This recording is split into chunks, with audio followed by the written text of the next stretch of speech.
கொள்ளையடித்த சொத்துக்களை பாதுகாப்பது எப்படி என்பதற்கான கவலை தான் அவர்களுக்கு இருக்கிறது. அதை புரிந்து கொண்ட பாஜக அவர்கள் மீது ரெய்டு அனுப்புகிறது, வருமான வரித்துறை ரெய்டு அனுப்புகிறது, சிறைச்சாலையில இருப்பாயா, அமலாக்கத்துறை கைது செய்தால் இருப்பாயா என்று அச்சுறுத்துகிறது.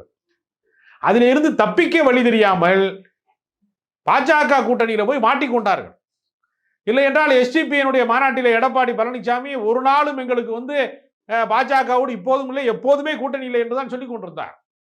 அவருடைய ஆழ்மன விருப்பம் அதிமுக பாஜகவோடு கூட்டணி சேரக்கூடாது என்பதுதான். ஆனால் வேறு வழி இல்லை.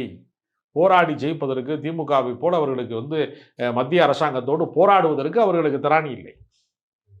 அலைக்கற்றை ஊழல் என்று ஒரு மிகப்பெரிய பொய்யை கட்டவிழ்த்து விட்ட போது 1,75,000 கோடி என்றெல்லாம் பேசிய போது அதை நீதிமன்றத்திலே சந்தித்து அந்த பொய்யை நிர்மூலமாக்கி உடைத்து எறிந்து விடுதலையானார் ஆராசா போன்றவர்கள், கனிமொழி போன்றவர். அந்த வழக்கை நடத்துகிற திராணி திமுகவுக்கு இருந்தது.